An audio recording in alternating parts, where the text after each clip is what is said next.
Pois é. O, o que é esse tal de body splash que todo mundo fica falando? Aí o que acontece? Vou pesquisar esse negócio. Tô eu lá no chat PT, e aí o chat fala para mim: isso é uma versão mais leve da perfumaria com uma concentração de essência baixa, geralmente entre 1% e 5%.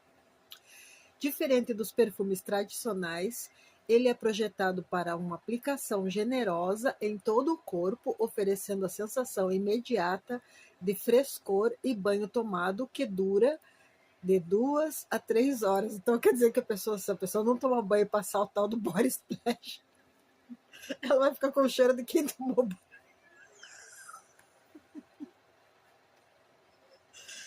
Ai, tá, por quê?